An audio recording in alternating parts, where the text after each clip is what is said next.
राधा और कृष्ण को प्रेम का दूसरा रूप माना जाता है। उनका प्रेम इतना पवित्र था कि आज भी लोग उनके प्रेम की मिसालें देते हैं। दोस्तों, हम सभी इस सत्य से भली भांति परिचित हैं कि राधा कृष्ण की प्रेमिका थी, लेकिन यह भी सत्य है कि श्री कृष्ण का विवाह राधा जी से कभी नहीं हुआ।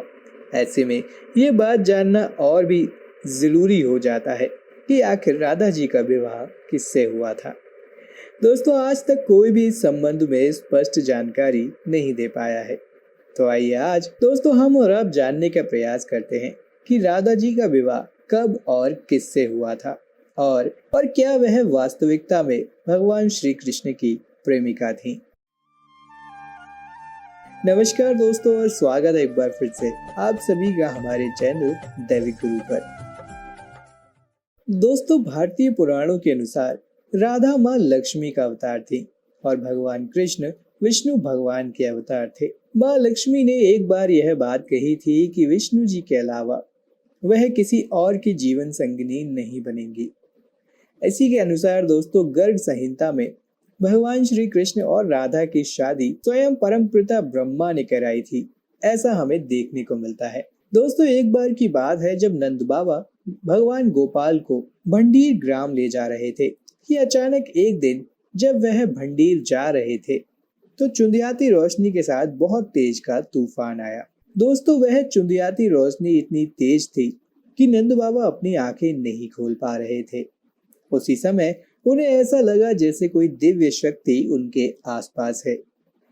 दोस्तों, ऐसी मान्यता है कि वह शक्ति साक्षात राधा रानी ही थी। बताया जाता है कि राधा रानी के प्रकट होते ही कृष्ण भी किशोर रूप में आ गए और ठीक उसी समय भंडीर के जंगल में परमपिता ब्रह्मा ने ललिता और विशाखा के सामने उनका विवाह संपन्न कराया। जैसे ही विवाह संपन्न होता है, वातावरण फिर से पहले जैसा हो जाता है और ब्रह्मा जी समेत राधा, ललिता, विशाखा अंतर ध्यान हो जाते हैं और भगवान श्री कृष्ण भी अपने बाल गोपाल रूप में वापस आ जाते हैं। दोस्तों, राधा जी के विवाह को लेकर भी हमें हमारे पुराणों में कई संदर्भ मिलते हैं। राधा जी का विवाह भगवान श्री कृष्ण से ना होकर अभिमन्यु से हुआ था। एक पौराणिक किंवदंती के मुताबिक जावत गांव में जटिला नाम की एक गोपी थी। उसका पुत्र था अभिमन्यु। योग माया के प्रभाव से राधा रानी का विवाह जटिला के पुत्र अभिमन्यु से हुआ था। योग माया की शक्तियों के कारण अभिमन्यु कभी राधा को स्पर्श तक नहीं कर सका। इसके अलावा अभिमन्यु बहुत शर्मीला और व्यस्त भी था। वो कभी अपने संकोच से बाहर ही नहीं आ पाया। दोस्तों, कुछ और पौराणिक कथाओं की बात करें तो राधा रानी का जिक्र हमें महाभारत में नहीं मिलता। राधा जी का जिक्र हमें मिलता है पद्म पुराण और ब्रह्म वैवर्त पुराण में। पद्म पुराण के अनुसार राधा जी वृषभानु नामक गोप की पुत्री थीं। ब्रह्म वैवर्त पुराण के अनुसार राधा कृष्ण की मित्र थीं और उनका विवाह रापाण, रायाण अथवा अयन घोष नामक व्यक्ति के साथ हुआ था। वहीं कुछ विद्वान मानते हैं कि राधा जी का जन्म यमुना के निकट स्थित रावल ग्राम में हुआ था और बाद में उनके पिता बरसाना में बस गए थे। लेकिन अधिकतर लोग मानते हैं कि उनका जन्म वरसाना में हुआ था। राधा रानी का विश्व प्रसिद्ध मंदिर वरसाना ग्राम की पहाड़ी पर स्थित है, जहां पर उन्हें लाडली के नाम से जाना जाता है। माना जाता है कि पुराणों के अनुसार देवी रुक्मिणी का जन्म अष्टमी तिथि को कृष्ण पक्ष में हुआ था और श्री कृष्ण का जन्म भी कृष्ण पक्ष की अष्टमी तिथि को ही हुआ था।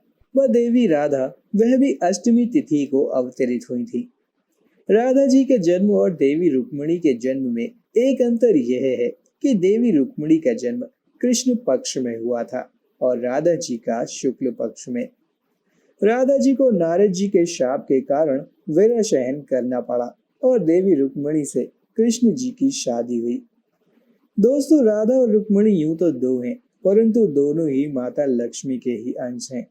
इस प्रकार से अलग अलग कथाओं को देखते हुए यह कहा जा सकता है कि देवी रुक्मिणी ही राधा जी का एक अंश थी।